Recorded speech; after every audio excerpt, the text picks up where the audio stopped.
চার মধ্যে রুটি ডুবই দিয়ে খাওয়ার মজাই আলাদা, যে মজাটা আমার খোকা পাইছে।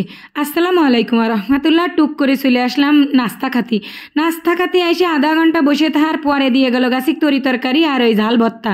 খালি গিলাসগুলো সামনের পরে ঠনঠনের তো পানি দেওয়ার কোনো নাম নেই, কোন সময় পানি দেবে তাও কোনো কথা নেই। তারপরে রুটি তো দিই নিয়ে এতক্ষণ পরে সেই রুটি দিয়ে গেল। আস্তে ধীরে টুকটুক করে খাওয়া শুরু করে দিলাম। আমার খোকার কিন্তু প্রত্যেক শুক্রবারের এই বায়না তার থাকবেই, সে একটুখানি রুটি খাবে ওই চা দিয়ে আর সবজি দিয়ে, তা ওর হোটেলে যেয়ে খেতে হবে, কোনোভাবে এসে বাড়ি খাবে না। হাজার বাড়ি যদি রুটি বানাই দিই তাও খাবে না। তারপরে ওই দুধ চার মধ্যে রুটি চুবই এই যে তার খাওয়ার স্টাইল। সে এই করে যে কি মজা পায় তা উপর আল্লাহ ভালো জানে। তার সব থেকে পছন্দের জিনিস হলো শুক্রবারে দুধ চা দিয়ে তুন্দুল রুটি খাওয়া, আবার ওই যে ওর মধ্যে একটু তরকারি ফাতি দিয়ে সবজি দিয়ে ডাল দিয়ে খাওয়া।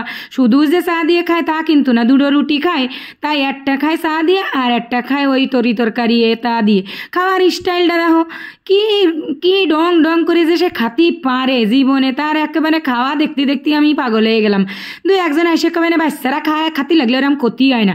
আরে বাপুরে তোমার জ্ঞান তোমার কাছে রাখো, আমি দিয়ে ভাবতেছি না, তুমি আবার জ্ঞান দিতে চলে আইসাও ফ্রি পয়সায় অত জ্ঞান আমার ভালো ঠেয় না। আমি যথেষ্ট জ্ঞানী আছি, আল্লাহ তাল্লাহ আমার গিলু মাথা মস্তিষ্ক ভালো ফ্রেশ দিয়ে দিয়েছে, আমারও তো জ্ঞান ভালো ঠেয় না। তা খাওয়া দাওয়া শেষ করে আমরা বড় বাজারে আইসি বুঝছাও। ফেসবুকে খুললি দেখতেছি ইলিশের দাম কম, তা ভাবলাম কটা ইলিশ মাছ কিনেই নিয়ে যাই। খুকার বাপরে কইছে আজকে ইলিশ মাছ না কিনলে কিন্তু বাড়ি যাবো না। খুকার বাপ কছে ওই ফেসবুকেই শুধু দাম কম, কিন্তু বাস্তবে মোটেও না। যাই দেখো হাটে চলে আসলাম, আইসে দেখি ও মা আল্লাহ খুদা, এইটুক বাচ্চা মাছ তাই বলে 700-800 টাকা কেজি। ও মা 8-10 কেজি হচ্ছে, তা বাচ্চা না তা কি এ হচ্ছে ইলিশও না জাটকাও না, এ কি তা আমি করতে পারি না। যাই হোক, সে খুকার বাপরে ধরিয়ে বাঁধে 2 কেজি কিনাইছি, কইছি বাড়ি যাইয়ে আস্তে আস্তে বাঁচবো। তুমি যদি খাও তো খাইয়া না খালে আমি তো আসছি, কোনো টেনশন করার কিছু নেই। সেই সিদ্ধান্ত নিয়ে সেই মাছ কিন্তু 2 কেজি কিনেই নিয়ে আইছি। 2 কেজিতে খইতে বেড়ে গেছে, তাহলে বোঝো এবার কত গাছি কয়েছে। আর কইছে এই ছোট মাছ কেন 1 গাঁটটি, কারণ ফেসবুক দেখতে চোখ আমার কানা হয়ে গেছে, এই ছোট মাছ খাইয়ে চোখ ঠিক করতে হবে, একটা বড় কাতলা মাছ কেন কষছে। ওরে আমার কাছে কোনো টাকা নেই, নাস্তা খাই সব ক্ষয় করে দিস, হান আবার বড় মাছ ছোট মাছ কেন, ফেসবুক দেখা বন্ধ করে দাও, তাহলে আর ছোট মাছ খাওয়া লাগবে না, চোখ এমনি ঠিক আছে। কিন্তু আমার তো ফেসবুক ছাড়া চলেই না। তা কষছি তালি কটা কাঁকড়া কেন, হেনি কটা কাঁকড়া বেচতেছে এক কাকা, কষছে তুমি শেষমেশ কাঁকড়া খাবা। আমি কষছি না, আমি কোনোদিন কাঁকড়া খাইনি, আজকে একটু খাতি পারলি অত।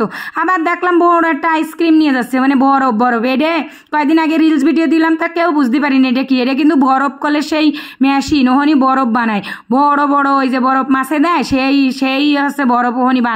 তা সে মাছ কিনা হয়ে গেল। খুকার বাপরে কছে তরকারি কিছু কিনবা না, কছে শুধু আমরা কিনবো আর কোনো কিছু কিনবো না। বরিশালে আমরা এখনই কিন্তু সারা শহরে আছে, এত মজা তা গাছে কিনলাম।